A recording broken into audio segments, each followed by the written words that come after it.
जगदीप धनखड़ के इस्तीफे से राजस्थान की सियासत में भूचाल आ गया है, क्योंकि धनखड़ राजस्थान के जाट समुदाय से ताल्लुक रखने वाले बड़े नेता थे। विपक्ष उनके इस्तीफे को अपमान बता रहा है। ऐसे में अब बीजेपी के सामने जाट वोट बैंक को साधने की चुनौती खड़ी हो गई है। देखिए रिपोर्ट।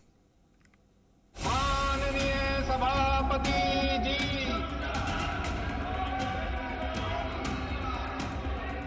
क्या धनखड़ के इस्तीफे से बदलेगी सियासी फिजा? क्या जाट वोट बैंक बनेगा बीजेपी के लिए चुनौती? क्या जाट वोट कांग्रेस की ओर हो जाएगा शिफ्ट? ये सवाल इसलिए क्योंकि जगदीप धनखड़ के अचानक इस्तीफे ने न सिर्फ संवैधानिक व्यवस्था को चौंकाया है, बल्कि राजनीतिक गलियारों में भी गहरी हलचल मचा दी है।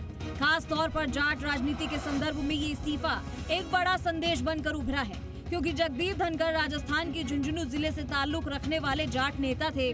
उनके इस्तीफे ने बीजेपी के सामने एक बड़ी चुनौती खड़ी कर दी है। कांग्रेस और अन्य विपक्षी दलों ने धनखड़ की विदाई को बीजेपी के दिखावटी जाट प्रेम का उदाहरण बताया है। संविधान के लिए खतरनाक है, लोकतंत्र के लिए खतरनाक है। इसलिए मैं तो समझता हूँ कि 36 कौम इस बात को विचार जरूर करेंगे और उनके एक जहन में जरूर आएगा कि ये जो डबल इंजनों की सरकारें बन रही हैं, ये संविधान को नहीं मानती हैं, ये लोकतंत्र को नहीं मानती हैं और तानाशाह के रास्ते के ऊपर चल करके और कुचलने का काम कर रहे हैं और लोकतंत्र को कमजोर करने का काम कर रहे हैं। डोटासरा का ये निशाना हवा में नहीं है, क्योंकि राजस्थान में जाट वोट बैंक का अच्छा खासा प्रभाव है और धनखड़ के बाद बीजेपी के पास ऐसा कोई चेहरा भी नहीं है जो जाटों का राष्ट्रीय स्तर पर प्रतिनिधित्व कर सके।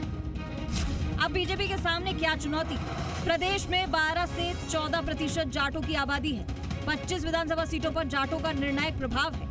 पश्चिमी राजस्थान शेखावटी में जाट वोट निर्णायक है। श्रीगंगानगर, नागौर और बाड़मेर में भी जाट वोटर्स की अहम भूमिका है। लोकसभा चुनाव में बीजेपी जाट बहुल्य सीटें हार गई थी।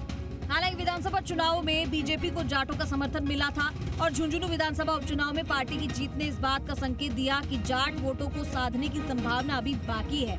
लेकिन धनखड़ के इस्तीफे के बाद अब बीजेपी के लिए सियासी समीकरण साधने का सबसे बड़ा मुद्दा बन गया है, क्योंकि कांग्रेस पहले भी जाटों को लेकर बीजेपी पर भेदभाव करने और उन्हें हाशिए पर रखने के आरोप लगाती आई है। अब प्रदेश से बीजेपी में किसी भी प्रमुख पद पर कोई जाट नेता नहीं बचा है, जबकि कांग्रेस में संगठन की कमान जाट नेता गोविंद सिंह डोटासरा के पास है। ऐसे में प्रदेश में जाटों को साधने बीजेपी के लिए बड़ी चुनौती होगी। हालांकि मदन राठौड़ ने साफ कहा कि बीजेपी जातिवाद की पॉलिटिक्स नहीं करती। कोई चर्चा हुई हो, बहुत मस्ती से चल रहा था, आराम से हाउस चल रहा था। एकाएक उनको तबीयत खराब हुई, उनको लगा, संघर्ष तो कर ही रहे थे ना कि आप बैठ जाइए, आप मत करिए, वो करिए, एक्सरसाइज तो वो सब चलती है उस समय तो उस समय उनको ऐसा, इसमें कोई राजनीति नहीं करना चाहिए और किसी का चरित्र हनन भी नहीं करना चाहिए। बिल्कुल शुद्ध दृष्टिकोण से उनके इस्तीफे को पढ़ लेना चाहिए। पढ़ने में भी बहुत गरिमापूर्ण तरीके से उन्होंने लिखा है। वर्तमान में केंद्रीय संगठन में प्रदेश से किसी भी पद पर कोई जाट नेता नहीं है। इसके साथ ही फिलहाल राष्ट्रीय अध्यक्ष का चुनाव पेंडिंग है। नया राष्ट्रीय अध्यक्ष बनने के बाद उनकी नई कार्यकारिणी में प्रदेश के जाट नेताओं को अहम पद दिया जा सकता है। इसमें पहले से ही सतीश पूनिया को राष्ट्रीय महामंत्री बनाए जाने की चर्चाएं भी चल रही हैं। इसी तरह से बीजेपी प्रदेशाध्यक्ष मदन राठौड़ की नई टीम का भी जल्द ऐलान होने की संभावना है। इसमें भी प्रमुख पदों पर जाट नेताओं को तरजीह दी जा सकती है। ब्यूरो रिपोर्ट, जी मीडिया।